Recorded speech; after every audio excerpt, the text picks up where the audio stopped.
seeing. Ben?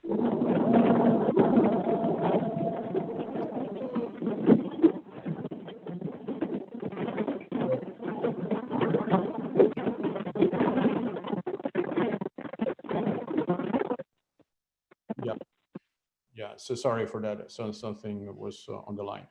So as I was saying, WISE has been organizing those webinars in the last 4 months, trying to understand the consequences of the current pandemic and how, as industry experts, we can provide the best advice in launching initiatives that could help government, health organization, and in this particular case of today webinar, also travel organizations, which, as you know, they are being quite exposed to the current crisis.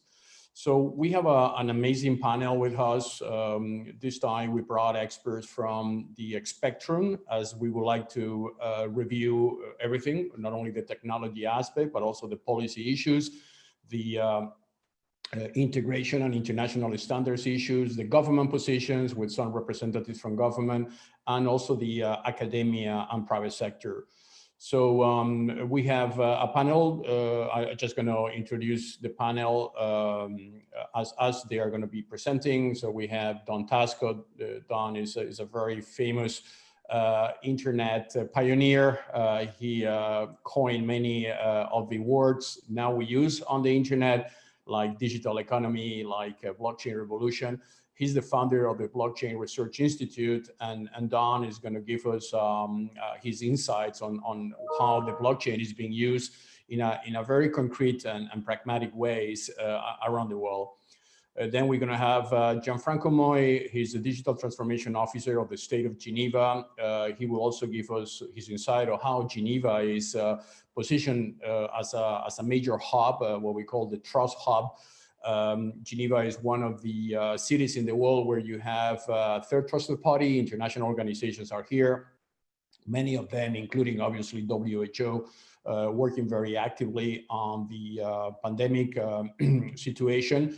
And we also have many standards organizations, private sector, you know, even new initiatives on blockchain like Libra from Facebook. They are located in Geneva. So he will give us his insight on how Geneva and the state in Geneva in particular, they are positioning themselves to become one of the major players in this blockchain ecosystem that we are all building together.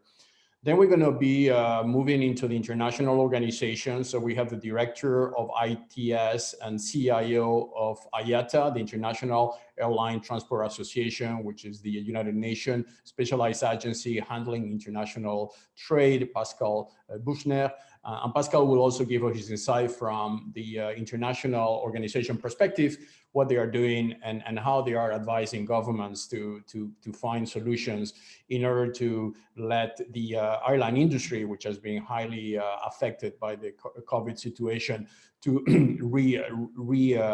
rebirth, basically, as in many countries, this industry has been totally destroyed in terms of valuation and possibility of reactivating themselves. We then have Isidore Chiricciello, which is the Chief Information Digital Innovation Officer of TAG Aviation, a private plane aviation company. So he also will give us his practical insights on how this industry is surviving this crisis. And he's also, as a technologist, he's also building the platform effect on his organization. He will give us some insights about that. Then we have Christina Dolan, founder and organizer at Dream Eat Code. Is also the CEO and founder of Inside Chains, work at the Massachusetts Institute of Technology, MIT, and very active in both in the United States and internationally, also in Spain, with companies that she has been founded around the blockchain usage. Then we have Jeffrey Lippman, old friend. Jeffrey and we met many years ago when he was in the United Nations World Tourist Organization. Now he's the co-founder of the SunX program and he's also now launching Sun Initiative with WISE-Key, and he will give us today a world first of a very interesting initiative that will be launched tomorrow within a WISE Travel. And then we have Arthur Breeze, Professor of Finance, IMD in Lausanne, Director of the IMD World Competitiveness Center, member of the board and a very active person, both in social medias, giving courses around the world, helping government, advising multinationals on the disruptions that we're all facing. So first of all, I would like to thank the panelists for their contribution and their availability to be with us today. And without more, I would like to just open the floor. We're going to have the discussions for each participant around 8 minutes, and then we're going to have a Q&A session. If participants are able to communicate their questions through the Q&A feature in Zoom. Also, it's a chatting feature. Some of the questions will be answered by the terminal. Others will be activated directly, and we will address those questions to the correspondent participants. So without more, I give the floor to Don. And once again, I thank everybody for joining us today on this webinar. Don, the floor is yours.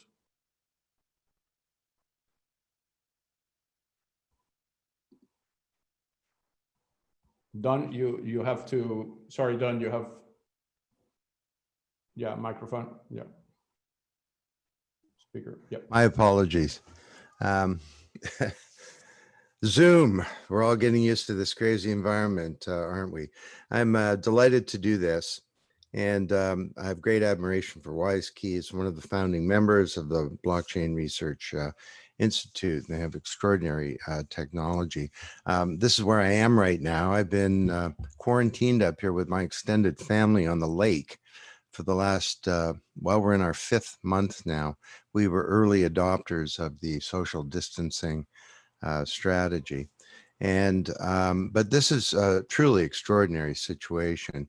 And it's really, to me, a turning point in human history. This pandemic is going to cause very profound changes to our economy, our behavior, our society. Some leaders and governments that failed the challenge will be replaced, and they should. Many institutions will be scrutinized, hopefully for the better. And the pandemic has also revealed some deep problems in our systems for innovation, for commerce, data, technology, infrastructure. And the pandemic has a lot to do with data or lack of it. And clinicians, epidemiologists, government officials have been working in the dark. We have no early warning systems. Our supply chains have failed us. Consumers lacking transparency and fear of hoarded goods and services. And surely this is a time when we can think about reinventing technology to prevent something like this from occurring in the future, and even to stop this one in its tracks now, and also to help us rebuild the economy and move forward with a successful economy. And fortunately, the digital age is entering a second era. First era, mainframes, minis, PCs, the internet, the web, mobile web, social media, the cloud, big data, and now technology is infusing itself into everything. The physical world, and WISekey has billions of, it's transforming billions of inert objects into animated devices that communicate, and soon we'll be doing transactions. We have the Internet of Things. We have technology that does things that it wasn't programmed to do. And to us, the foundational technology for this second era is, in fact, blockchain. For 40 years, we've had an Internet of information. Now we're getting an Internet of value, or anything of value from money, securities, the data in our identities, health records, airline tickets, you name it, can be managed, stored, transacted in a secure and private way, and where trust is not achieved by a middleman, it's achieved by cryptography, collaboration, and some clever code. Now, at the Blockchain Research Institute, we have 110 projects exploring all kinds of different areas, and a subset of these is called Blockchain for Good. And what I'd like to do in the next 7 minutes is focus on public health. Surely it's time to reinvent public health. And there are a lot of elements here. The manufacturers of all the equipment, pharmaceuticals, and so on. There are wholesalers and supply chains, pharmacies that have to deal not just goods, but patient records, medical facilities that are brimming with smart devices that can communicate and learn, and insurance companies who are having a real struggle in this environment. So we've been doing some work on blockchain and pandemics, and I'd like to just spend a minute each on 5 opportunities. First is a supply chain. How can it be that we can't get a paper mask to a frontline worker? And to me and to us here, blockchain is the new supply chain. You think about this is a $50 trillion industry, and you got trains and boats and planes and trucks and all kinds of institutions, intermediaries and escrow agents and borders and tax authorities, and there are all kinds of devices, railway cars, and that right now you know what's in a railway car because it has a piece of paper in an envelope up inside the car. We have traditional systems of EDI and of ERP and so on. Imagine if all of that were a state where real time people, organizations, and things were communicating and shared a common view of the truth, real time, where there could be micro transactions, devices purchasing things and establishing a reputation as a trustworthy device, where we could have smart payments and so on. And blockchain has a great promise there. And especially in a time of pandemic, we could be tracking and procuring medical supplies with technology that is smart and communicates.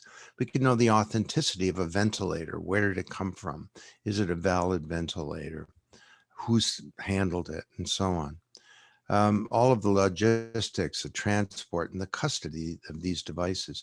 Fred Smith, CEO of FedEx, said, "We invented the chain of custody, that idea." He said this to me in front of a large audience of thousands of people. And now we're going to do it again. We're going to rebuild the logistics industry around blockchain. Moog used to manufacture precision air parts and then ship them to Boeing and Airbus. Now they 3D print these parts in the Boeing factory using blockchain as a transactional platform. And they're now doing this for medical supplies and ventilators. So just out, my new book is called Supply Chain Revolution: How Blockchain Technology is Transforming the Global Flow of Assets. And it started shipping a week ago on Amazon.com. Secondly, health data. I mean, we lack the data that we need. And this is part of a broader issue of our identity that perhaps we'll talk about later. But we create all this data. Our bodies create this data. More broadly, the transactions that we do, the location that we have, the test results that we get, the medications we take, and so on. And our heart rate is being captured by devices, and soon our temperature and whether or not we're coughing. But all of that is captured by big institution that's kept in silos. Imagine a self-sovereign healthcare record where state mandates anonymize civilian data about critical health information, where we control our identities and they provide pertinent health information that helps with our treatment, but there are incentive systems where we make that data available, perhaps in an anonymized way or otherwise. And what you would have is data, real-time health data that represents the entire population. How extraordinary. Pandemic, early warning systems stop it in its tracks. And of course, when we're talking about today, you could have a health certification attached to an individual's identity. We can have our cake and eat it too. We can have privacy and protect our own data at the same time, making data available to solve a problem like this. I'm running out of time, so I'll just tell you, we've been talking about incentives. I mean, you can get governments and states to force people to behave well, or you can get people to act with integrity. And we've done some work on the tokenization of value to create incentives for good behavior. How about skills? How do we get the right people? Well, skills in a talent registry for license and staffing. We create issuing medical certifications on a blockchain, and we can build a global medical talent marketplace. And then coming out of this, how do we rebuild the economy? There's much to be done, but it turns out that one of the problems with cash, it's not just that it's a foundation of organized crime, the global drug industry, and tax evasion, and a bunch of other problems. It's dirty and it carries viruses. So could we have not just self-organizing cash like Bitcoin or corporate cash like Libra, but get ready for state-based or central bank digital currencies being led by China, be first out across One Belt, One Road, into Asia, into Africa, and threatening to become replace the US dollar as the currency of record. So the Fed is scrambling, and there's just a ton of activity. And you heard it here first, another new book by Alex Tapscott called The Financial Services Revolution, How Blockchain is Transforming Money Markets and Banking. And it digs into all of this. So we could have digital cash. Supply chain finance could stimulate the economy, and trade finance is pretty much moving to blockchain. Blockchain can be used for insurance, risk management, and also for building high performance business models in every industry. So that's a quick tour in 10 minutes of a 1 hour presentation. If you want to know more about it, this report is publicly available now. And it's a blockchain research institute.com, and you can get the report there. These are big changes. Can we do this? My view is that the future is not something to be predicted. The future is something to be achieved. We can achieve a very different future if we will it. So thanks very much, Carlos. Back to you. Thank you very much, Don, for this very comprehensive introduction, which will guide us during the presentation. We'll come back to you later on very important issues related to identity, trust, and how we can engineer the next generation internet, because this is what blockchain is all about, right?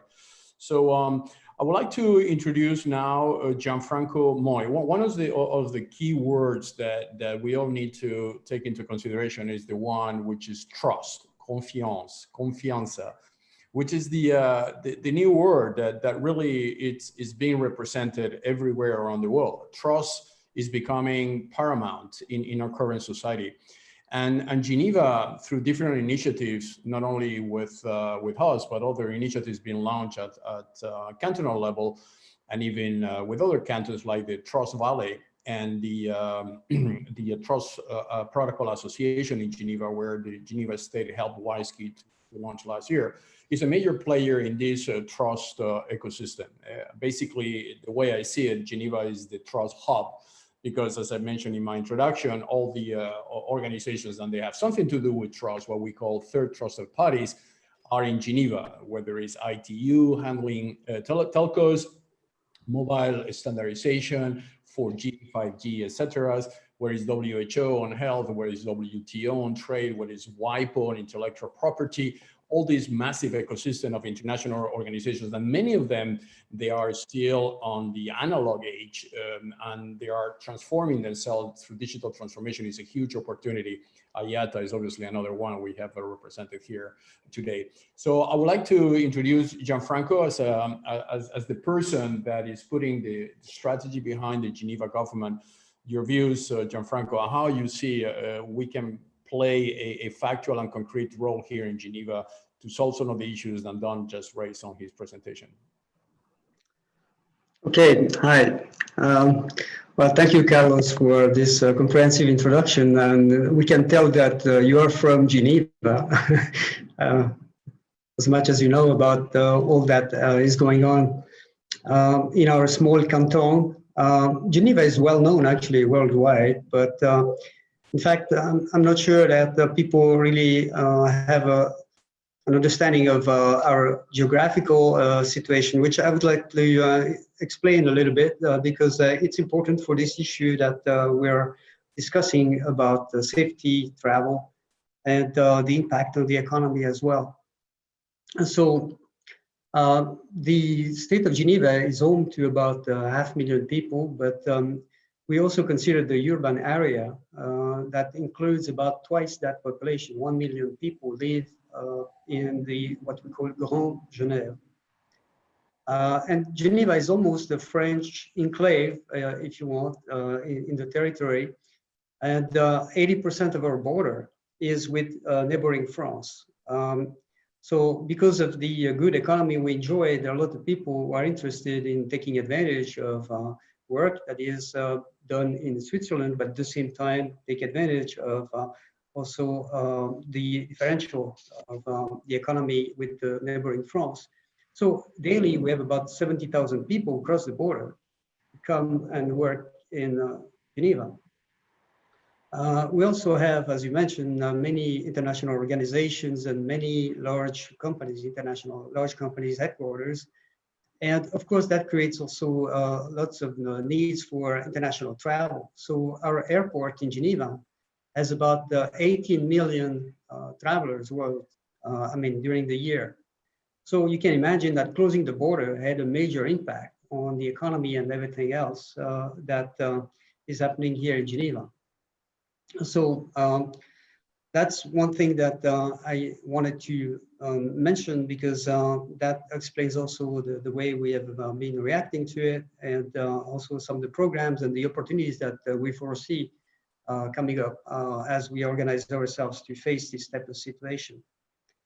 It's like many parts of the world, there's been a major change in the economic and social behavior due to the measures taken to slow down the spread of the pandemic.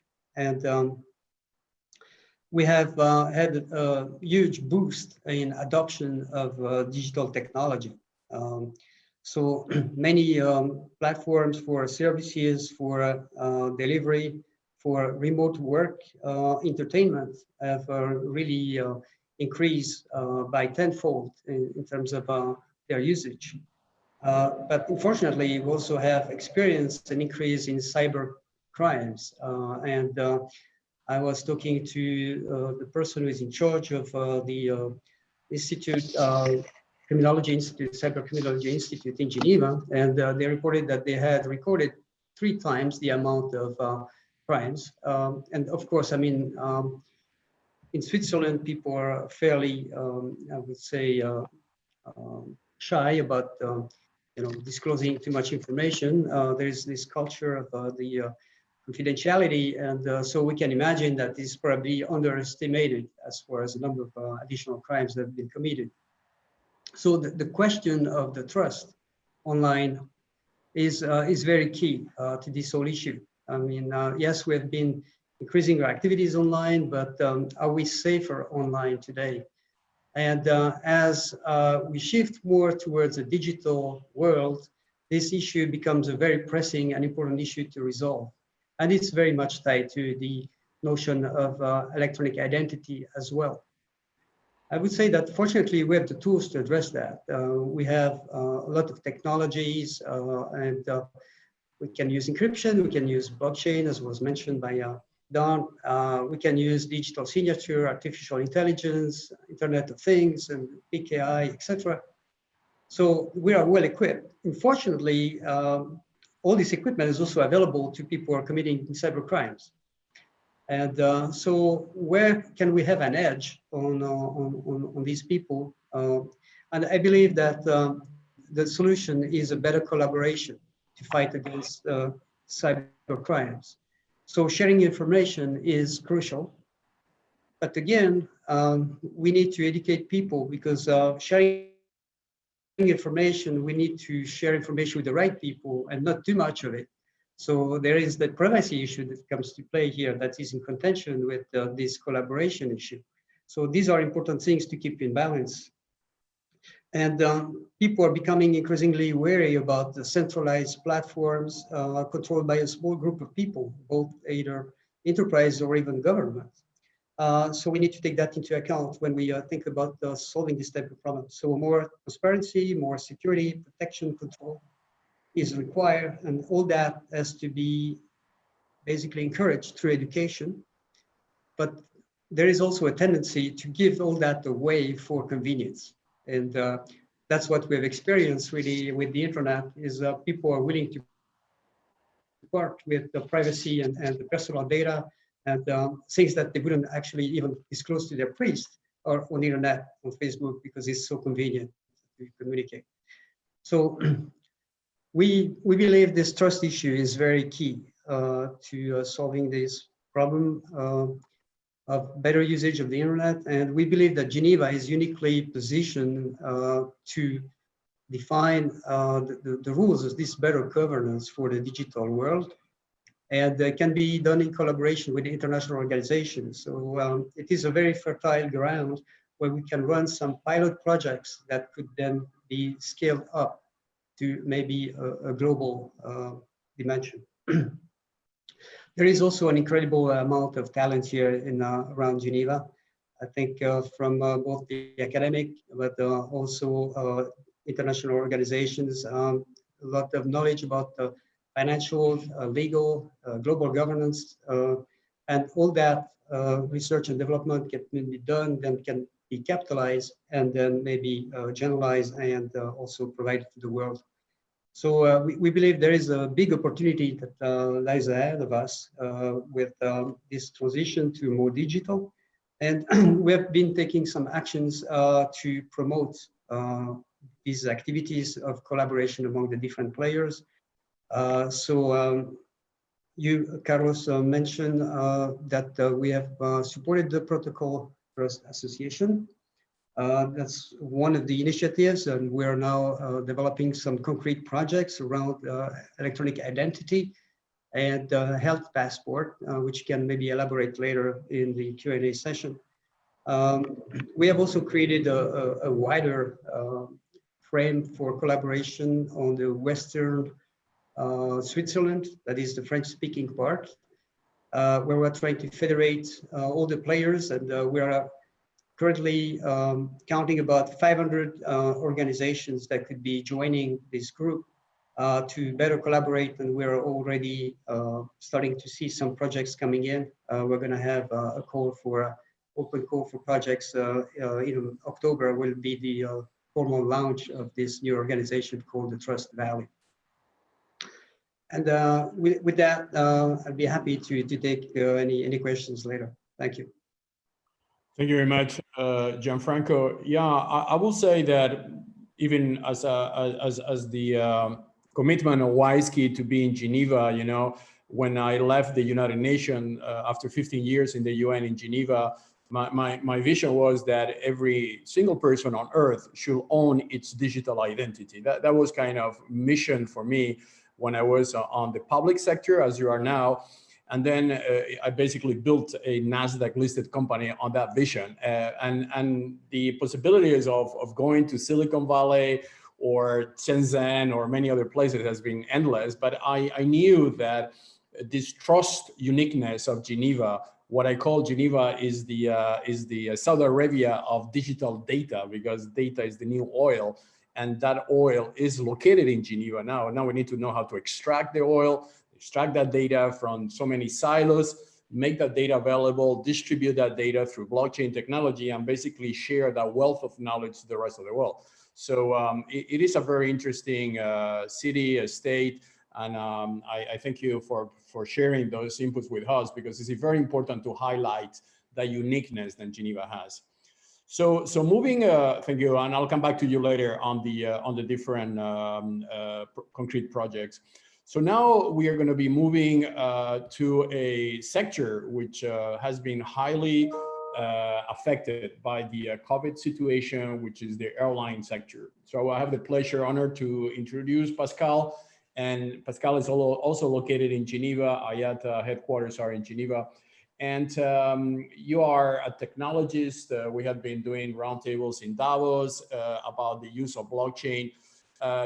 What concrete applications, Pascal, are you developing in IATA to really help this distressed sector now, which is the airline industry? Your floor is yours.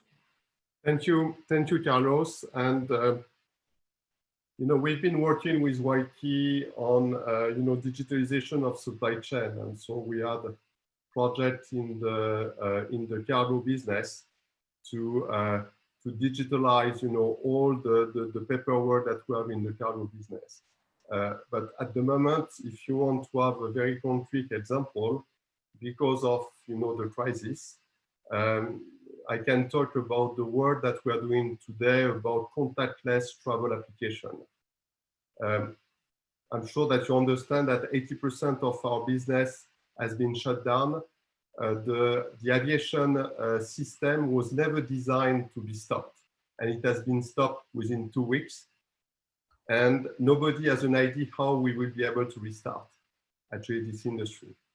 I'm not going to talk about on the operational side the work that we have to do to maintain the certification of the aircraft, the certification of the pilot, and also to work with all the airports in order to maintain the good operating standing. So I will talk more about the passenger and the authorities.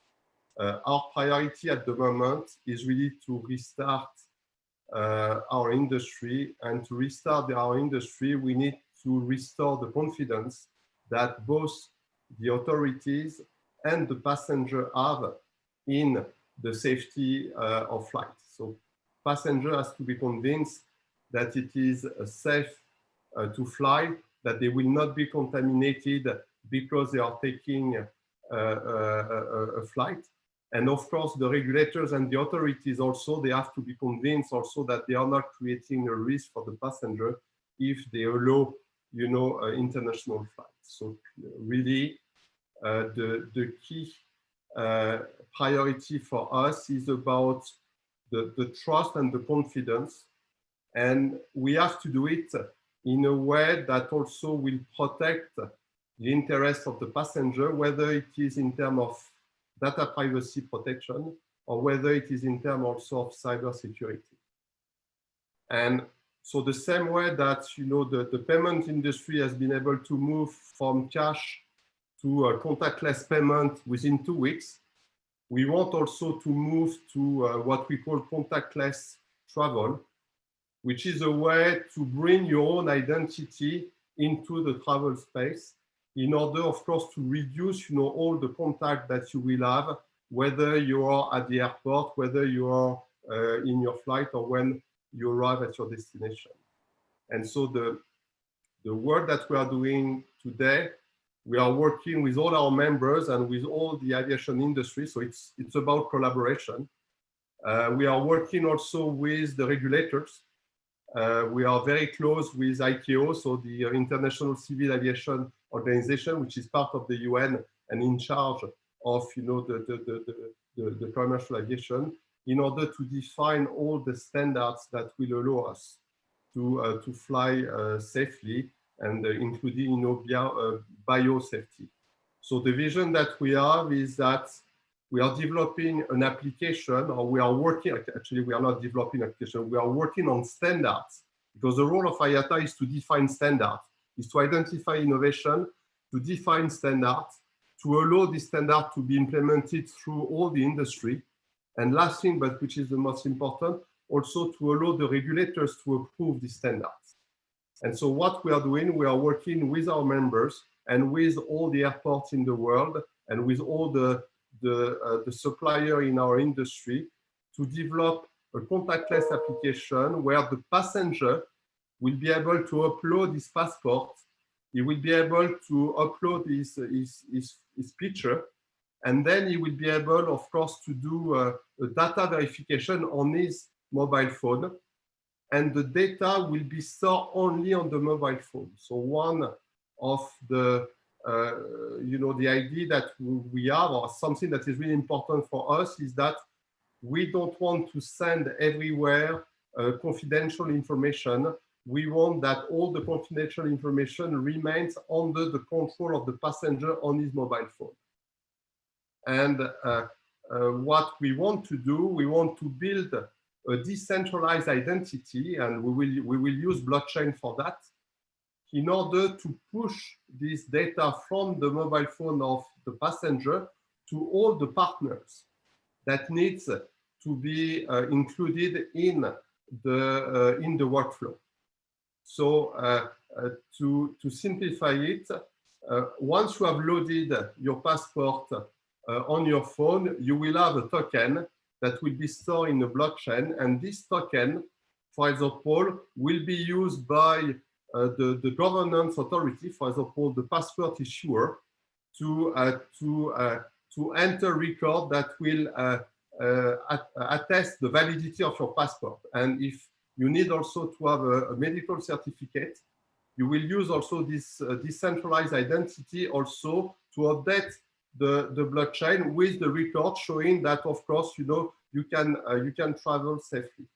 So all this chain will be, of course, in the blockchain, but the association between the token or your decentralized identity and your own identity will be done only on your cell phone.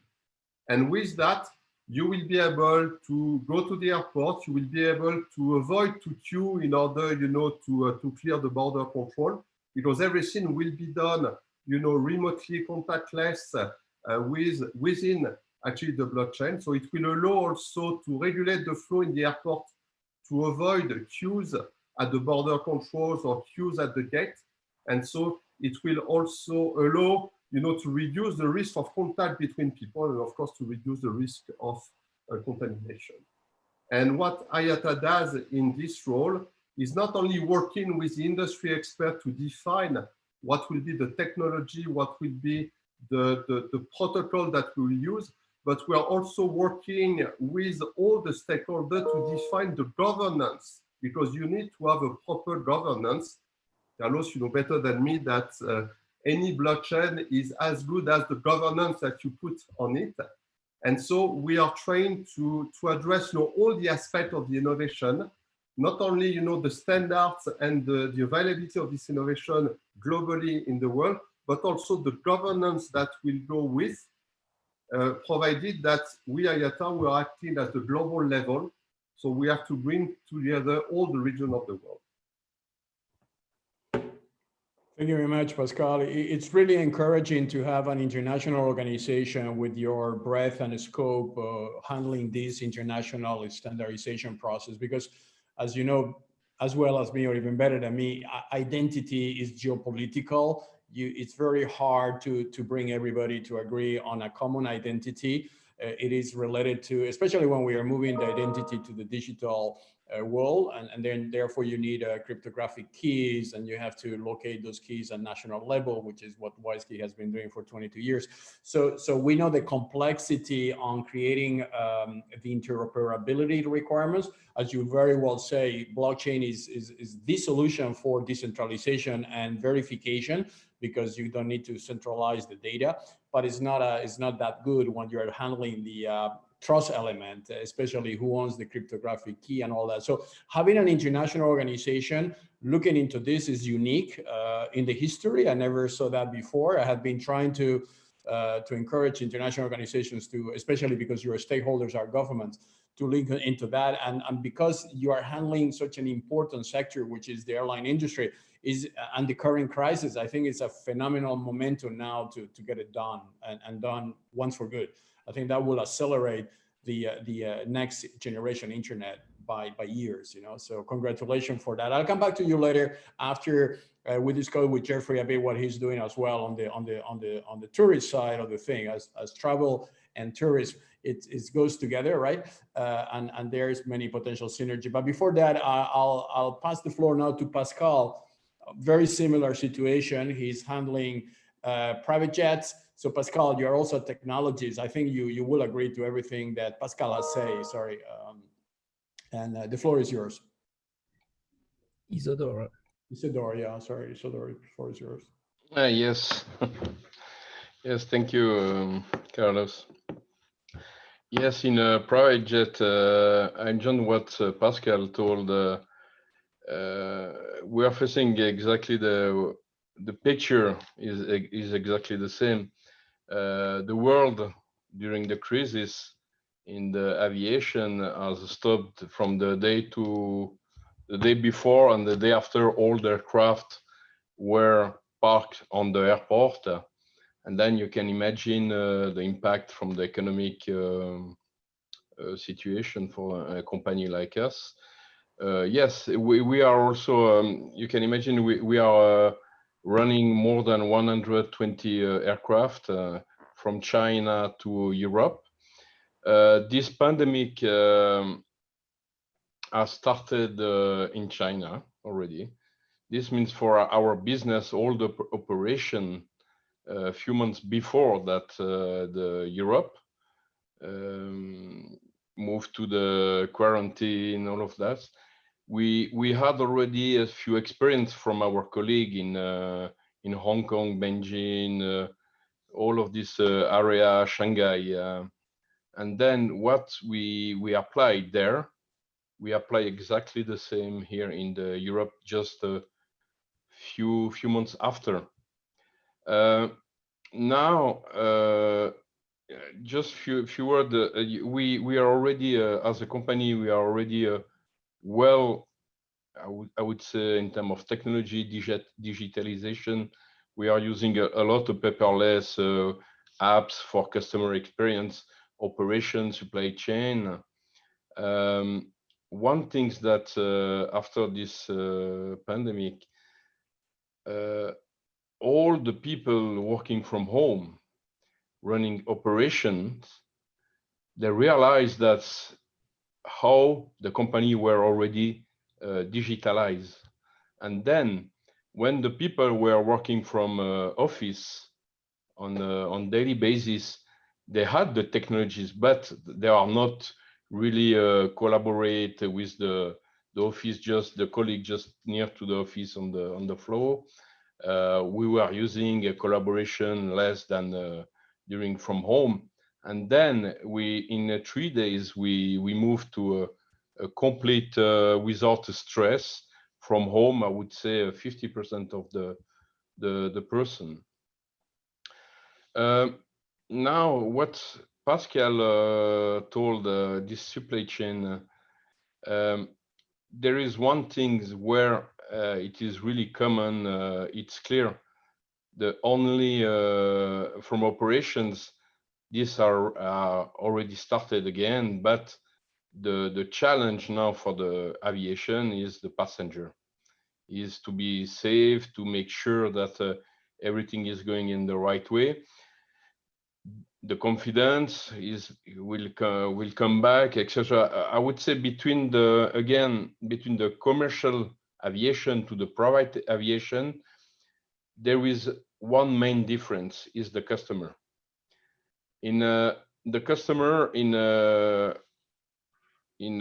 commercial aviation, you need to have a full aircraft before to go to fly.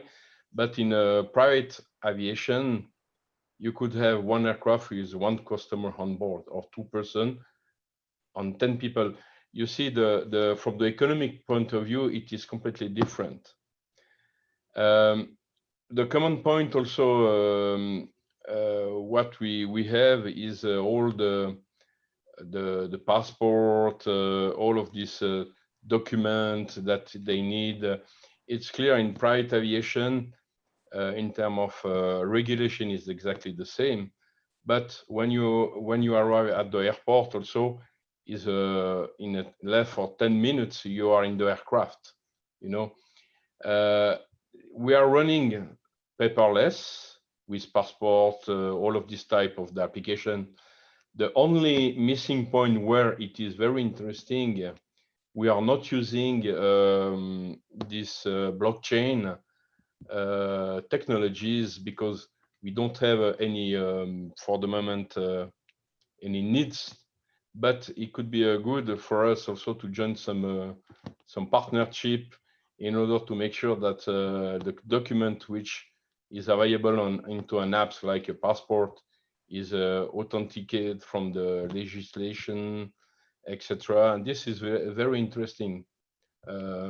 Now, joining again what Pascal told, around there is a lot of stakeholders, and you know, to agree with the blockchain technologies to make sure that all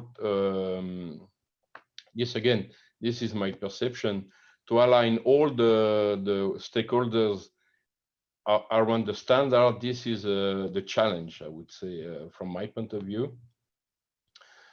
Yes, this is the current situation that we are in TAG Aviation. In reverse to the, I'm just coming back in the economic. For us, it is already the customer, the aircraft has already flying into the country where it is open. Okay, we started to fly. We are around 70% of our aircraft are already flying, and this is the big difference between commercial aviation and private aviation. You know, for an owner of an aircraft, what is interesting is to go, I don't know, in London to do some business, or he will use these aircraft for a vacation. And then for us, the business is back already at the 70% of the capacity. And this is our story, I would say. Oh, I don't hear you. Sorry. So thank you very much, Isidore. We'll come back to you later on what we wanted to frame here, which is concrete solutions on how we can not only help each individual agency, but collectively also have an impact in what we are trying to achieve. And as you know, there's an initiative that was started by WISekey and the Geneva government that has been expanding now with many other stakeholders. BRI is also involved through the work of Don Task with the Geneva government. And what we are trying to solve all the issues, because as you say, this is a complex thing. This is not only one perspective, it's not only launching an app, it's how multi-stakeholders can participate in a way that everybody gets the benefit from the technology. So on the technology, I would like now to introduce Christina. So Christina, you're very active in everything which is related to blockchain. You have done a lot of projects, very concrete applications. So what is your view of this discussion that we are having here between IATA, Pascal with IATA, but also now Isidore? How can we actively and in a concrete way help this industry that needs to be helped? Otherwise, it's going to have huge consequences in the global economy. The floor is yours. Thank you so much for inviting me. Amazing group of people here and very interesting viewpoints. I mean, first I have to say, Gianfranco, your comments on security, and of course on Carlos.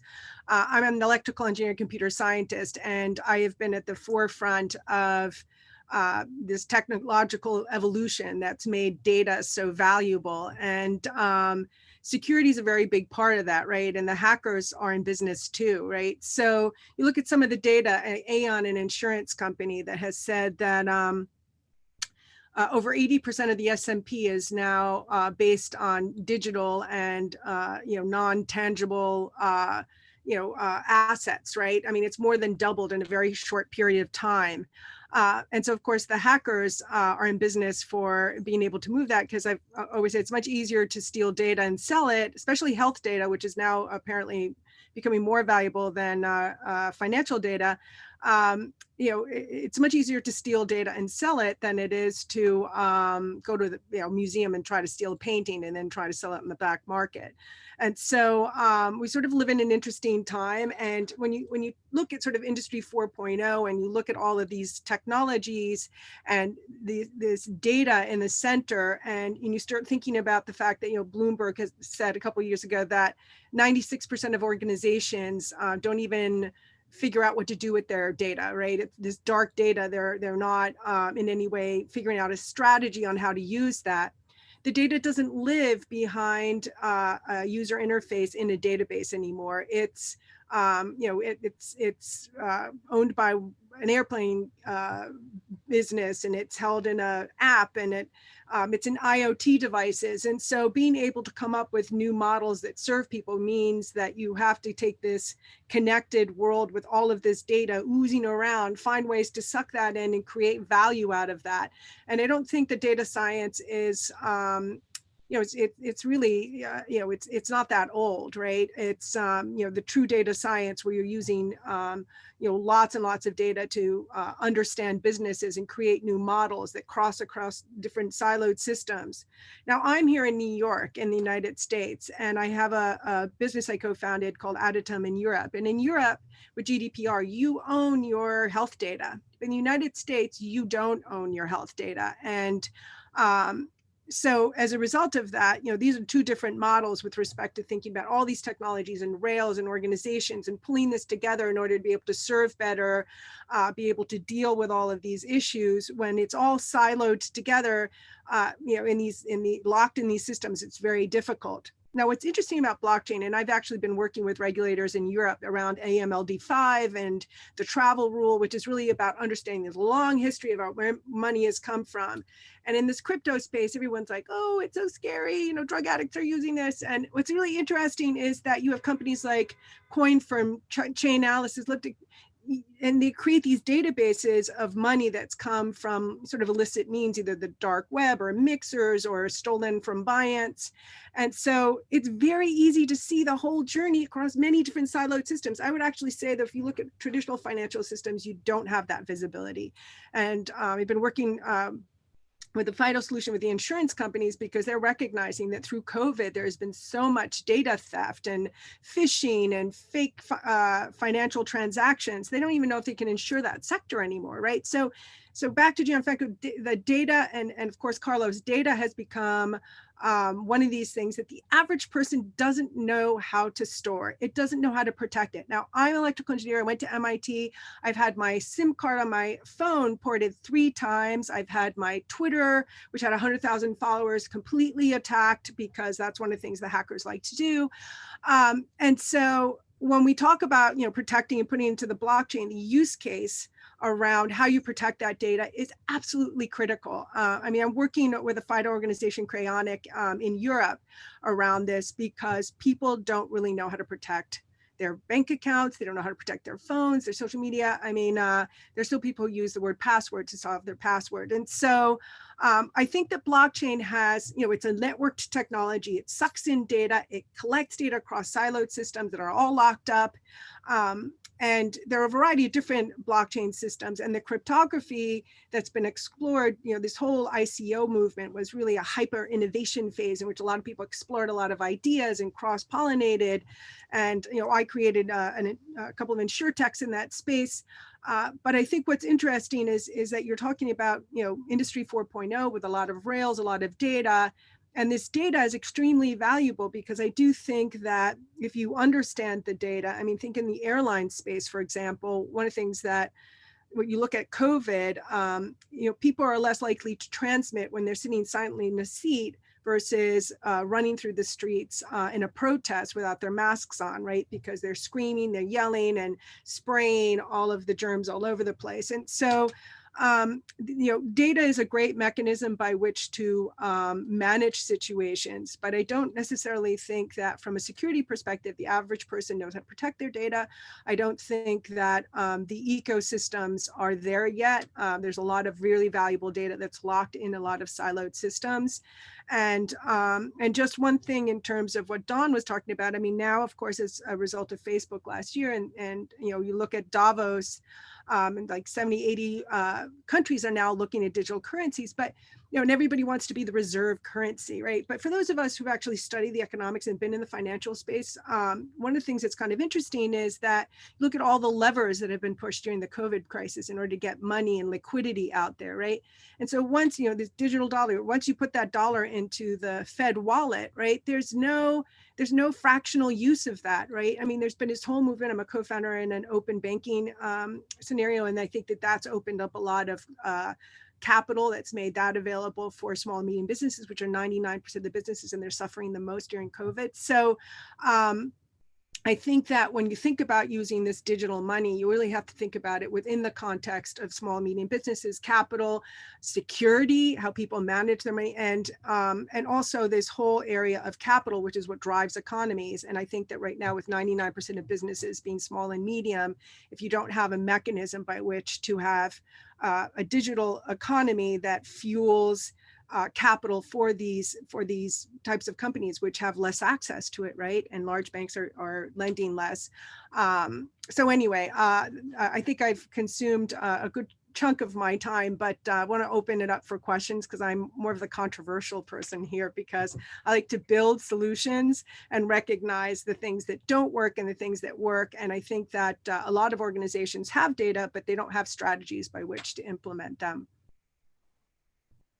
Thank you very much, Christina. Yes, I fully agree. I think the data, the understanding of data is not yet there, and people need to. That's why I think international standards and how to use that data, the ownership of that data, how to segregate the data in ways that you're not disclosing confidential information, that needs still to be done in order to create the foundation. I'll come back to you later in some concrete questions around that.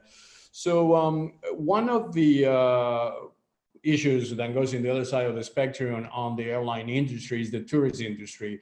Last webinar, we had UNCTAD with us, the United Nations Conference for Trade and Development, and we were discussing about the consequences. Actually, 2.2 trillion or 2.8 of the global GDP will be lost in the next 8 months if we don't come in with a solution on COVID. So the account is already 1.2 trillion of the global tourist sector set to lose.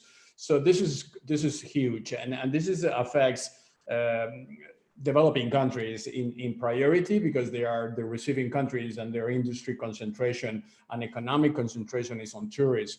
We see the consequences already in Europe, in Spain, in Italy, but imagine Kenya, imagine Zimbabwe, countries that they really need tourists. So it is urgent and needed to find solutions that at the same time will not compromise sustainability. Obviously, there is a small and very weak equilibrium between tourist sustainability and how we can help those countries. And we have here one of the best world experts on it, which is Jeffrey. So Jeffrey, what is the solution? Do you have a pragmatic approach to this and how we can get out of this crisis in a way that at the same time we help the sustainability development that I know you are so keen to solve? We don't hear you well.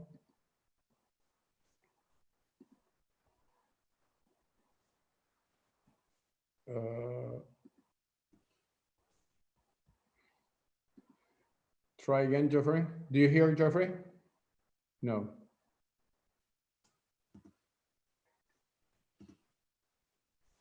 No, Jeffrey, there is some issues with your microphone. Jeffrey, maybe you can disconnect and reconnect. Maybe you disconnect and you connect, and I may just give the floor to Arturo, and after I come back to you, because in any case, it is a very good conclusion comments. So Arturo, IMD, can you help us to put some process in our thinking? I mean, you are a master of that. How can we channel all these great ideas and willingness in a way that you can, through academia, introduce that to decision makers of the world, whether it's governments or international organizations or the web, and be part of this great reset that Davos is going to be announcing in January. But I think a lot of process needs to be introduced in this discussion. So maybe you can highlight us on that. And please, the microphone as well. You're muting. Hopefully so, Carlos. And being an expert on everything, it means that I'm an expert on nothing. And I think I can put some things together in your discussion. What I think what this crisis has shown certainly is the importance of technology in our lives. And the best proof is what we are doing right now. And I think on that front, we need to make advances for the future. Certainly, health is going to be a key issue in our future, but I think the competitiveness, which is my theme, the competitiveness of countries is going to depend a lot also on the ability of countries to implement new technology.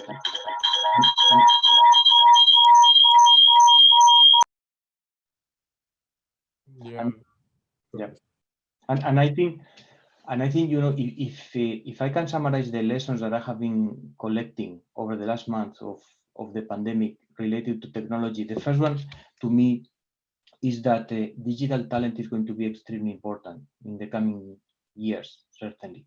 And I think many of the things that you have said, they apply to many of us that possess that talent. But the difference across countries in terms of digital talent and knowledge is massive. And I think if we want to have global solutions to our global problems, we also need to develop digital talent in some countries. As you know, the outcome of the COVID-19 crisis across the globe has been different depending on the digital savviness of people in different countries, from Saudi Arabia to Argentina. And that's, I think, key to me. The second lesson is that we need better technology regulation. And this applies to blockchain, this applies to the token economy, this applies, Christina was talking about cryptocurrency, this applies to cryptocurrencies as well. And I think there are two important issues here. First, digital regulation is going to be a key competitive advantage of countries. But second, and that's something that we have learned in the last month, is that we need global standards. We need global standards for privacy, for data security, but we also need a global standards for blockchain, for cryptocurrencies. And if we manage to do that, if we manage to achieve that, I think we are going to create a lot of value.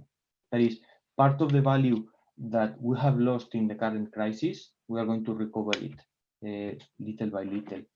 And related to that,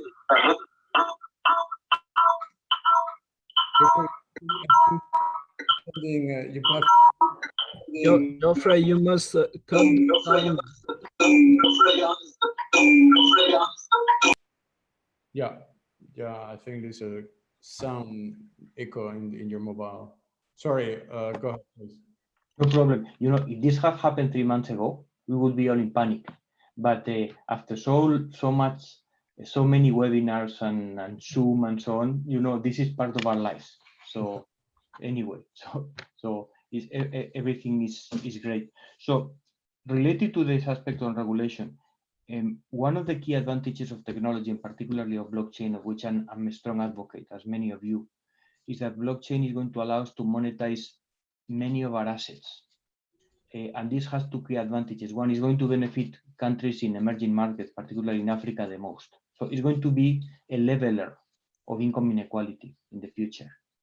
But related to that, I think health being one of our most important intangible assets, we will be able to monetize that. It is something that I had not thought about a lot before the crisis. That is, in my first book on blockchain, where I was addressing the social impact of blockchain technology, I was actually referring to this aspect of the technology that can monetize assets, like, for example, human capital or trust that could not be monetized before. But health is another important intangible asset that can be monetized through technology. And this is going to give a lot of advantages to people. And I'm not talking about monetizing in the finance professor sense. I'm talking about being able to create value out of our health, okay, and the data that this relates to our health. I think that's very important, and that's a lesson that I think governments should learn for the future and for the coming years. Last 2 points. I think blockchain technology in general, are going to be key in the future to redefine the way how we work and the way how we are rewarded. That is the world of jobs and pay. Because obviously the COVID-19 pandemic is changing the way how we work, but it's also going to redefine the type of jobs that we do. And blockchain and its applications are going to allow us to work in a different way. That actually, they're going to redefine the concept of a job and transform it into a paid task, whatever it means. Final point. Some of you were talking, Carlos, you mentioned that this issue of trust. I re-emphasize this point that we have made about blockchain technology for years already. I think blockchain does not formalize trust necessarily. I think blockchain removes the need to have trust, which is extremely important in the financial world. And that is a key advantage in the coming decades, because the lack of trust has been visible across countries in the current pandemic. We don't like people coming from China because they can bring the virus. We don't like Italians in Switzerland because they bring the virus. We don't allow, Switzerland has released a list of 42 countries today of countries whose travelers are not welcome, or at least they have to go through quarantine. I think that if we manage to eliminate the need for trust in our economies and move much more into economies of data or of value, as Dan was mentioning at the beginning, then we can become much better societies, and we can make people wealthier. in all senses. I'm looking forward to discussion about these things, and I hope that this puts some things together that you have been discussing. Arturo, thank you very much. And yeah, I think this eliminate the need for trust concept is exactly what it is. I think the trust deficit that we are having, it's just a consequence that we don't necessarily need trust, or at least not the way analog trust was provided in the past generations. I mean, we are entering into a trust and verify model on where distributed pieces of trust needs to be put together in order to constitute what I will call a qualified trusted decision, right? So this concept is very interesting. It goes in line with everything we do in terms of cryptographic and the delegation of the trust through the chain. So that's a very interesting concept, which actually needs to be embedded into the coding itself. So I don't know if Jeffrey, are you back? Can you test us? Can you hear me? Yeah, that's perfect now. Great. Okay. This is the problem of a non-technical person working in the digital space. I have three devices and they all screwed up except this one, which was the one I didn't think would work. Look, I apologize for any confusion. I have a very specific element to talk about today, as you know, Carlos, and it's a very timely meeting. But I want to talk just before that. I want to make two general comments on the current situation that we find ourselves in. One on the global situation and one on travel and tourism. And let me just say also for you, Pascal, I spent the first 20 years of my life in IATA. So I'm very conscious of the issues that you've raised about having good standards in this area. If you're to have any system at all, our system is based on standards. And I heard the other day in one of these webinars that before an aircraft takes off, there have been something like 12,000 standards developed by collaboration of international organizations, of which you guys at IATA, I know this from my own time there, have been absolutely driving this ability for us to move around the world. And I also want to say I spent 10 years in international tourism organizations. I was the first president of the World Travel and Tourism Council, which is the global business council for chief executives of the bigger companies. And then I spent 10 years as a gamekeeper turned poacher, or poacher turned gamekeeper, as Assistant Secretary General at the UN World Tourism Organization. So it's against that background I want to make two comments. The first comment is every seminar and webinar that one attends these days, and I think if anything is increasing in today's global economy, it's the number of seminars and webinars. Everyone is talking about a new normal. And I just want to make a point, an overview point. The virus does not attend seminars. And we don't know what the future is going to hold for us. I think what we do know is that it's going to be an immediate 3 to 5 years of pandemic and post-pandemic adjustments. And coupled with that, and this is the issue where I spend all my time now, we have a much bigger challenge, which is a climate crisis, which is existential. And, you know, we have one pandemic. The experts tell us that when climate change really begins to bite, we may well have several pandemics which are occurring at the same time. Gases are being released at this moment in the Arctic that nobody has assumed would ever be released. So, you know, I make this point only to say that life is going to be confusing and brutal. And for all of us who want nice solutions, I think realism tells us we need to be very, very cautious. And the second point I want to make is travel and tourism is driving directly and indirectly 10% of the global economy. And, you know, it came to a banging halt. Every projection in everybody's book, even the most bizarre projections, did not assume this situation. So whatever is going to emerge out of it is likely to be quite different from anything any of us has known. And tourism, in a way, is a kind of, I don't think many people want to say this, but I want to be very straightforward. The virus loves travel. People moving from country to country are actually one of the most dangerous challenges. And the industry, which we are supporting and working in a positive fashion towards, is caught in this challenge of, on the one hand, it wants to restart, and on the other hand, quietly, realists understand we have to start in a way which is safe and which is secure. And to that extent, that's got to be the overriding determinant in the way things are going to develop. So I think we're looking at a 3 to 5 year stop, go, start, change, wearing masks in some places, not wearing masks in other places, and generally global standards, but all of which are going to be affected by activity at the local level. And this is going to be one of our biggest challenges.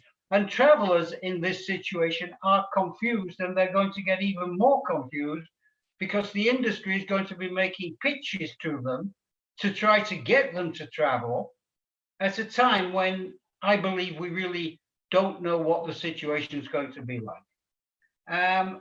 And what the travelers are telling us, or what I'm hearing, is they would like to see a world which is slightly different when they travel in the future. They would like to see a world which is not worrying about over-tourism, which is not treating people at borders as if they're sheep, which is actually trying to provide a travel experience of the kind that you see in the advertisements, but don't necessarily get, and we all travel, you know what it's like, you don't necessarily get when you're actually traveling.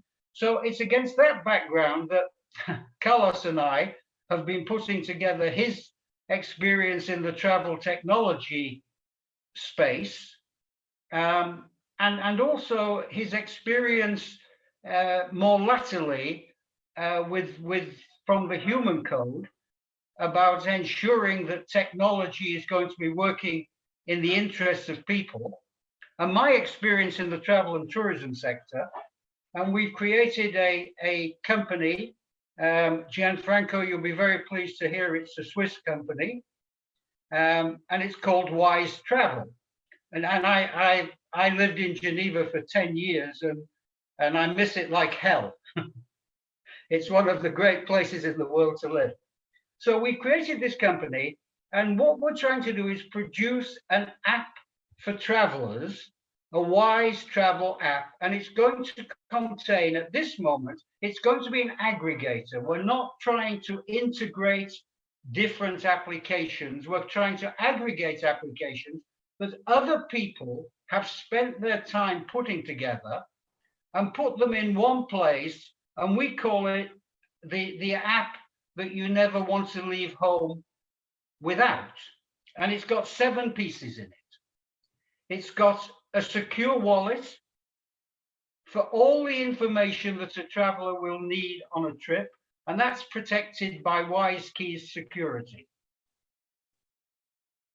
So that, you know, people aren't able to hack into the data, because I believe from listening to Carlos over the years, what he's put together is an incredibly secure system of data management.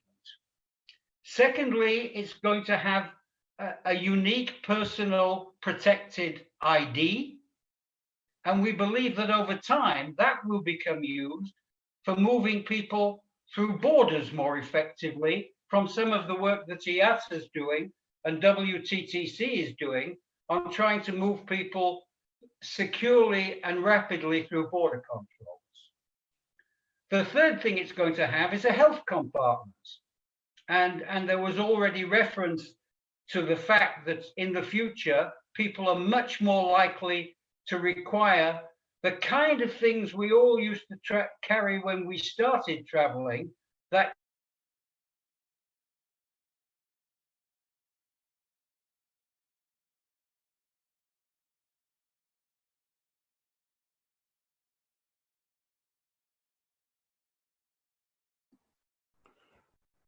I think we lost Jeffrey for a yellow. while. Oh, he's back. Go ahead, Jeffrey. I think the connection is getting slow. Jeffrey? Passport that showed you got your vaccine. The World Travel and Tourism Council has put together a framework of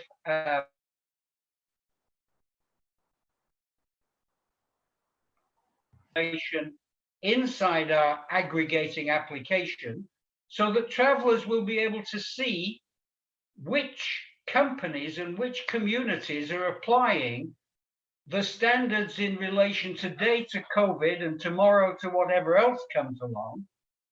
And they'll be able to make their selection of their trips and do their planning and make their bookings accordingly. The next item is going to have a carbon accounting system, because in the future, everybody who's traveling on aircraft at least is going to have to be responsible for their carbon footprint. And we have an agreement with another partner who is providing those services within the application. And this will have an advantage because it will give the passenger a personal carbon accounting system, as distinct from having to use a carbon accounting system which is necessarily provided by a supplier. And they may well get some benefits from that. Christina, in terms of data utilization, they will have the control of their own data. It won't be spread out amongst a lot of suppliers. And then we have an agreement with a group for a green compartment. 15,000 establishments which have been shown to be responsible and in many cases certificated will be available through this app. And last but not least, and the one most important to me, it will have a climate compartment. And we are producing in another organization that I'm working with, a registry for climate neutral ambitions for travel and tourism companies, which is tied into the Paris Agreement and the United Nations Framework Convention on Climate Change. And we will be registering companies who have carbon reduction plans looking through to 2050. So this is an agglomeration, that's 7 entities inside one consumer-facing application. And you'll also be pleased to know, Gianfranco, I'm calling it the Swiss Army knife of applications. It's going to have, when I was a kid, we used to say the Swiss Army knife even has a device that you can get Boy Scouts out of horses' hooves with. And we think that this app, which we will develop and work with partners, and Pascal, I would like to say we would love to work with IATA to put IATA's standards in there and bring them out to a wider community. And then finally, we will go out over the next 12 months and we will forge partnerships with people who are distributing their own applications to consumers, the banks, the MasterCard. MasterCard had an advertisement I saw the other day where they're enabling 500 million new constituents across the developing world to give them access to finance. Now, we'll never be able to do that sort of thing with our app, but for those of them who are travelers, we think it would be of interest to companies like MasterCard to partner with us and give them this travelers app. So I'll conclude there, Carlos. I'm looking forward. We will be launching this within the next quarter. This is what I'll call we took advantage of the seminar, I have to say, to bring it into the public domain. But we're very excited about this, and you know, to the extent that Carlos as a new Swiss can show excitement, but we're looking forward to really working with friends and with partners. And yes, there's probably a lot of money down the line to be made from the data. I've reached a stage in life where I'm not really interested in doing that. I think there are some different things we have to do. I think we want a healthier traveling ecosystem. We have to have a greener system. Every policy positioning is telling us that that's where the world's governments are going. The new European Green Deal passed this week. Joe Biden, please Joe Biden, has got a platform which brings America back into the world community on climate and on environmental issues. And we're very optimistic that this is something that will serve a decent purpose, as well as hopefully providing for our grandkids a little bit of money. So that's it. Thank you very much, Jeffrey. That's great presentation, and you have all our support to make this project very successful. I think what is a unique opportunity in this digital transformation era is to be able to work with international experts like you guys are, and embed all that knowledge that you have from very complex sectors into concrete applications. I mean, when we say an app, doesn't mean an app that you just download. It means an entire architecture that benefits individuals or organizations because they can download in their mobile phones. So the beauty of this WISE Travel project is that sits on the WISE-Key infrastructure. I mean, I didn't introduce properly WISE-Key at the beginning, but just to say that one of the things WISE-Key is unique in the world now is that the private key, the cryptographic root key that you need to issue a digitally signed identity, it's now downloaded into 5,000 million devices, operating systems, Apple, Android, all of them, they are hosting already the WISE-Key root key. This is in the last 22 years. The cryptographic root key, by the way, is owned by a foundation, a Swiss foundation, in order to isolate the business from the trust model. And when we create an app which requires a public key, so you need two, and you need the private key and the public in order to open the vault, the data, as you will do in a bank. The public key can be downloaded through the form of an app. But this app immediately benefits from the distribution because all the operating system, all the browsers, all of the existing windows to the internet recognizes the WISE-Key cryptographic root key. So that's what makes those projects very successful, because from day one, you are immediately trusted, not yet by the international organizations because you don't need, but by the operating system, which are the windows we use to access the internet. So WISE Travel is an extension of that identity management platform that we have been developing, focusing now on the needs of the tourists. The people on there are going to take planes, and they're going to have to, by taking a plane, being able to certify themselves and show their identities and work with the IATA interoperable identity infrastructure that Pascal is building in order to be internationally recognized. Because obviously when I take a plane, my identity has to be recognized not only in the country I am living, but also in the country I am landing. And that requires international interoperability standards.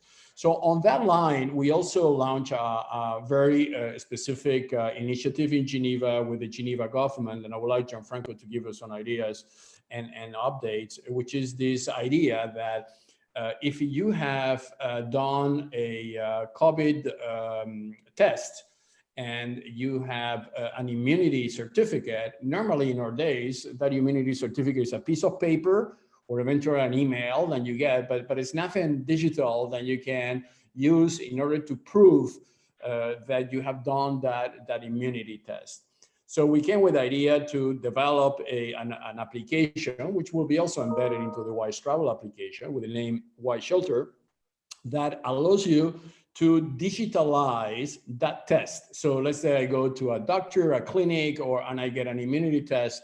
I want to be able to show that immunity test real time attached to my identity without giving away my identity, because many of those COVID apps now that they are being developed around the world, they are not very friendly in what concerns the data and geolocation that you are providing, because you're associating your identity with geolocation. We have a big issue in Switzerland where it's a big debate whether Google should know where I am at the same time that I am providing the Swiss COVID identity app information. So what we did was segregating, means that the identity is encrypted with your public key. That means the user encrypts the identity, but the certificate, which is the one that we get, which is anonymized, is digitally signed by that identity, which is a proof of evidence. And then that is demonstrated. So if I go to an IATA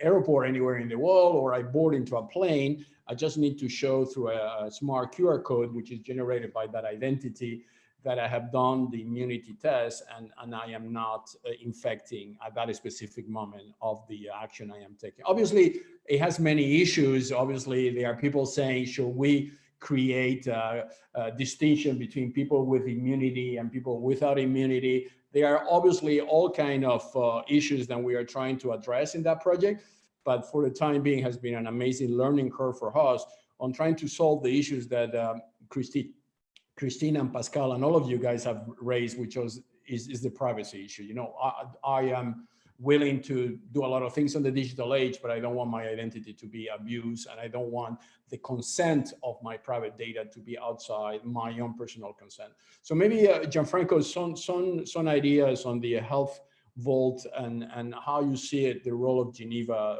playing on that specific project, and then we can go around you guys on everything we have said. You know, we have still a few minutes to just summarize and put process in our thinking. So Gianfranco, please. Sure. The idea of this application is really to be able to take into account two major factors. One is the compliance. That is basically that you'll be providing a piece of information that can be trusted and that fulfills the requirements for a particular control. That's one thing. Most of the solutions that people are providing to do that require basically to collect all the data and centralize it, and in some form will give access to the data to whomever needs to control it. As we were saying before, this may create some issues because it creates a single point of attack or failure. It's like a honeypot that will attract also the attack. So what's needed is a solution that will allow basically to have the source of information to be trusted with the required identity and the signature that certificates that go along with it. At the same time, provide enough, I would say, confidentiality for the person using that information. I mean, the person who that information belongs to be able to have a private and control of that information. So again, I think the identity and the trust that we can provide to that identity is key, in particular to handling the consent of being able to access, grant access or revoke access to that information. So from that perspective, I think WISekey is very well positioned in terms of the technology and the package they provide, because they provide the traditional public key infrastructure that has that element of trust. At the same time, they're investing in technology, blockchain technology, that will give the transparency that is required to handle basically these issues of ownership of the data and protect the individual from, I would say, unintended usage of that information. So these are the two components. I'd like just to make a comment on Arturo's issue about trust, that blockchain provides a way to do without, I mean, to eliminate the issue of trust, basically. I think there are two kinds of people we need in the traditional transaction to trust. There are the people who are at the origin of the transaction, and the intermediaries that are handling the different steps of that information that will lead basically to the final result of the transaction. What I believe blockchain is very good at is eliminating the trust that we need to have in the intermediaries, and we can then automate some things, and they can be very difficult to tamper with. But it remains that the origin of the information, the inception of the information in the blockchain needs to be done under a control environment. And that's where I think it's very important to have there the processes and the technology to ensure that the information that is provided to the blockchain or recorded in the blockchain in the first place is genuine information, and the people who are actually creating that information are legally doing so. So these are the two aspects, I think, of the trust that need to be clearly understood. It doesn't require necessarily to eliminate all the trusted third parties, but just maybe the intermediaries. Mm-hmm. Yeah, it's true. I completely agree. And what is interesting then is that we are moving away the data security problem from the digital realm to the physical realm, which I think is where WISekey is doing a lot of work. And I find it extremely interesting because cybersecurity is not a problem anymore in the digital realm, because the trust problem, as you say, will be in a relationship between the physical Arturo and my digital Arturo, and that process is controlled by me. So as you say, I can cheat on my data, or someone can interfere in that data. But this is a problem in the physical realm, very interestingly. Yeah, actually, on that physical realm, we are even pushing the envelope to the next level as we are organizing. Don just did it in Toronto, organized a holographic meeting where actually he was beamed by holographics into a virtual a scenario where he spoke in front of physical people. So he was his virtual self addressing a physical conference. And we're going to be doing something in September on the NASDAQ, where the first time ever a virtual person is going to be addressing an investors and analyst meeting. So it shows you the combination. One of the issues, by the way, when we were designing that model with the company that is doing the holographic presentation, is how can I prove that I am the person I am when I being holographically be transported to another city? And this is where the digital identity and the non-repudiation aspect of digital identity is very important, because one of the things we need to know, and I think you all know, but it's important to remark that the only technology on earth that it is non-reputable, means that it has a legal validity in front of a court, is your digital identity. It is not your email, it's not your Twitter account, it's not your Facebook Connect, it's nothing of that. If I send you a digitally signed email and I want to sell your house, my house, and I put a price on it, this is a binding document. It is like it was many years ago for the people that started like I did early. It was the fax. You remember when you sent a fax, the fax had that non-repudiation aspect because the fax machine number was associated to a specific device that proved that you are the person you say you are. So when digital identity has the binding capability, you can basically move the internet to a transactional mechanism.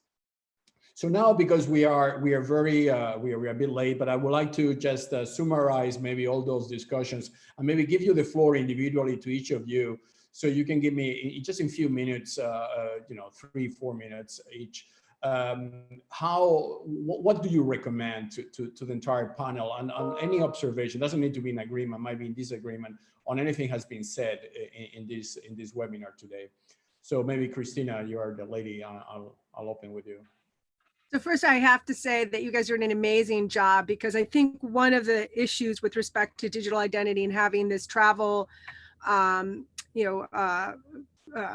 certificate is that it's a network effect, right? And so you need to have everyone accept this certificate, otherwise it has no value. And I'm a person who travels a lot, so even my simple passport, if I go to Israel after having gone to Jordan or Turkey, I have issues, right? And so what I think is kind of interesting about this concept is because of the fact that you guys have worked at the UN and you have a very powerful group, you have the ability uniquely to create this network effect, which I think is really, really critical.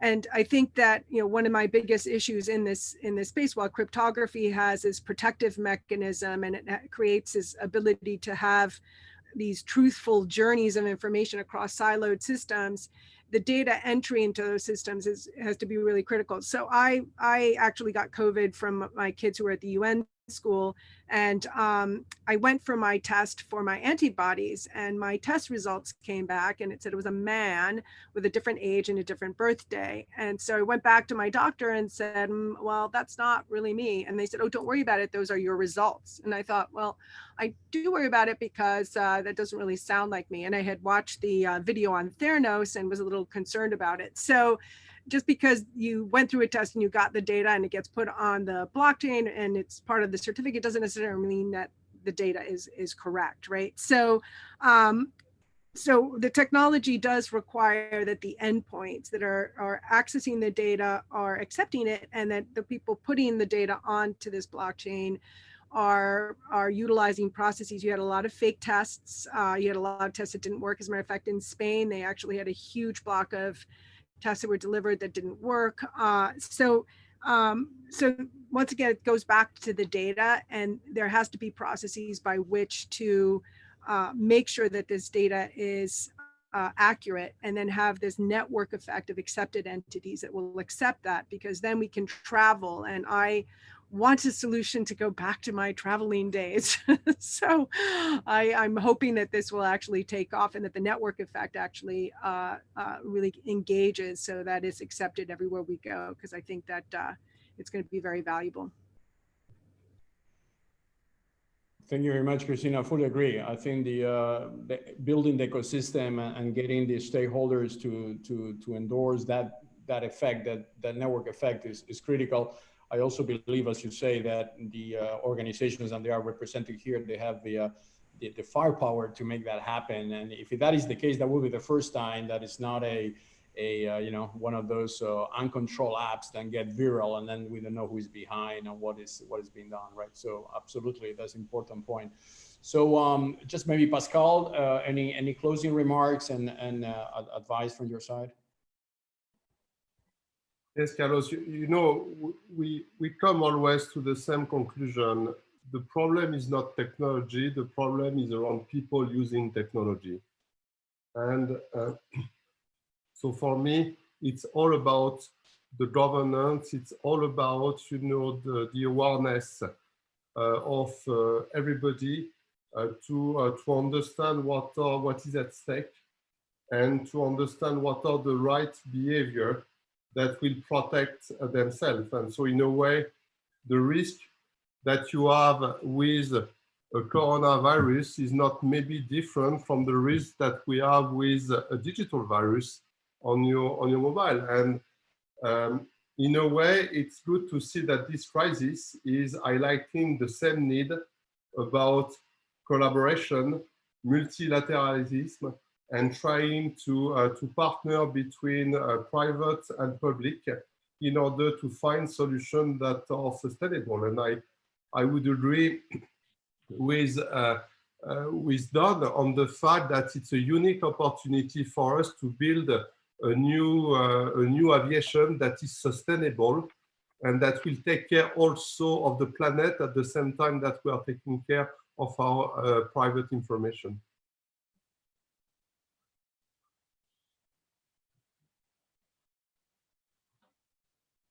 Yeah, Pascal, thank you very much. I fully agree with your remarks. Isidore, just on closing the remarks from your side. Yes, for me is respecting the privacy. This is something which is very important. And just come back on the apps, what Gianfranco was mentioned for the COVID. You know, in Swiss, we had the one application, Swiss COVID, for the tracking. And for me, the people or the government would expect to download or to have these apps installed on so many mobile phone, the people were not comfortable with tracking themselves where we are. You know, it is a mixture in between, and the privacy and the data have to be in secure way. This is first. Maybe the blockchain could help. Yes, definitely. For me, yes, privacy and secure data in a secure way, because when you are tracking any information, you don't know the organization behind what they will do with this relevant information. And this is one of the key issues also for the digitalization, all of this.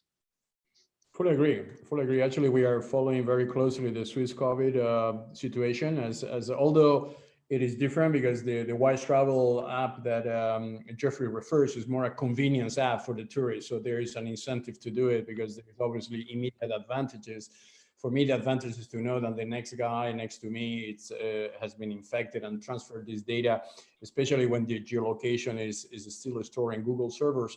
It's of concern, which basically leads to the fundamental question. And look what happened with Twitter just a few days ago, you know, that the amazing hack inside Twitter. Shall we trust the current technology development to do such a complex things? Are we ready? Arturo, maybe your views on that. You are in contact with a lot of people on that. Are we ready to deploy things like that? Or do we need to change something fundamentally first? Well, I think that that's a very good point. And I think that, you know, we are witnessing a technology disruption in the sense that new technologies, particularly blockchain, but also artificial intelligence, are disrupting the current systems based on intermediaries, based on traditional data security. So we are certainly ready for the disruption. I think what I'm not sure about is whether the rest of the world is. And I think that my message today would be that for all of us, particularly you that are much closer, all of you are much closer to the business world, I think we need to be missionaries of such a disruption. Because I think the danger is that the average citizen sees the current transition toward new technologies as a natural evolution. And it is not such. That is, we are not just improving upon the previous technologies. We are definitely disrupting the previous technologies. And that requires a mental adaptation of people and regulators and governments. And I think we need to be extremely proactive and, as I say, missionaries to convince everybody that that technology is going to come to our rescue, but this technology needs to change completely. Yeah, and that opens a very interesting knowledge. Is fear the driver of innovation? Because we are in a fear. I still remember I was in the UN. I was actually living that year, the UN, on the year 2000, when we had the 2000 bug, and everybody thought that was the end of the world, and there were so many people just dooming the future. And actually, that was the driver for the web and the decentralized internet. All that happened at that specific time. Really, that's where the Googles of the world emerged. So maybe this fear moment that we are facing here will accelerate innovation and disruption, and we will see emerging the next big players, which will be totally different from what we see now, the current ones. So some conclusions, Jeffrey, on I would say we got the app, but maybe also on sustainability, because what you're doing with SunX, I think this is very important and needs to be integrated into the overall scheme here. Well, everything that we hear tells us that we want that the new normal is going to conform more to what sustainability advocates and climate advocates have been calling for. I'm not yet convinced that the industry is ready to deliver that. I think that most people that I listen to on seminars, their vision of the new normal is how long do we have to have this disruption before we can get back to where we were before it started. And I think that those of us who believe truly that the new normal has to be cleaner and greener, we just have to keep reminding people that the direction we were going in including, and I say this to Pascal, the increasing growth of air transport without a safe synthetic non-pollutant fuel is a kind of madness. And I know, because I've followed this incredibly closely, and you have some of the richest technologists in the world and the most advanced running airlines. You have some of the rich, certainly the richest people in the fuel companies, and their ambition for a safe aviation fuel is like a child. It's ridiculous. And you know, I hear stories about, yes, we could do it, but it'll be more expensive.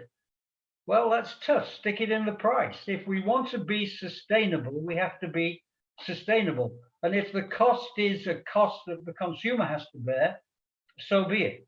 And you know, what we are trying to do with the app is to make it easier for the consumer to find those companies which are truly doing things which are green and sustainable, not through our data, but through third-party data. And those companies which have a strong and powerful climate ambition. What we can't do, Christina, is if you go to Jordan and then you go to Egypt, you're still going to have a problem getting into Israel if you use our app, because our app has to conform to government regulations, and the government of Israel is not going to let you in because you have a secure and safe app. And I'll just finish with this. I myself had the experience some years ago. I was on the board of trustees of Shimon Peres's foundation, and I got an invitation to go to Israel, and with a signed letter. He was foreign minister at the time, and I got stopped at the border and questioned for 3 hours because somebody with a similar name to mine had been going through the border at some time previously. So we're not going to be able to do that for you. But I think as travelers, we're hopefully going to be able to help you to navigate the complexity a little better. And it's going to get more complex. So we hope that we'll have something which will actually provide a valuable solution for the traveling public. And that in turn will make it better for the suppliers.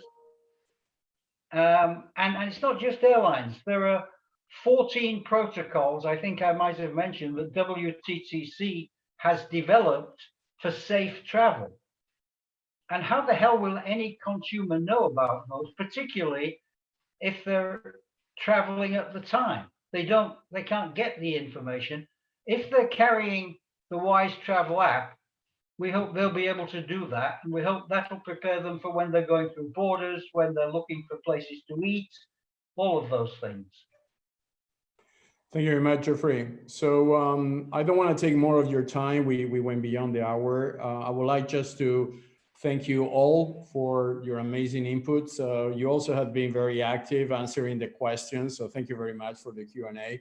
I would like also to thank particularly Gianfranco, because he's actually accessing us from his holidays. So thank you for sparing your time with us. And everybody for your amazing inputs. Again, this is a teamwork. We know each other very well. We're gonna meet in many places, Davos, events, and virtually until for now. So if you have any inputs on anything we have discussed or any recommendation, you're most welcome. And we'd like to maintain the bilateral relations with you as well as we progress on our individual projects. So thank you very much for your time. Thank you, the audience. Despite the time, we still have 76 people online. So thank you very much. It's a hot afternoon everywhere in Europe. So thank you for all, and we wish you all the best. Thank you. Thank you, Carlos. Thank you, friends. Thank you. You guys. I see you. Bye.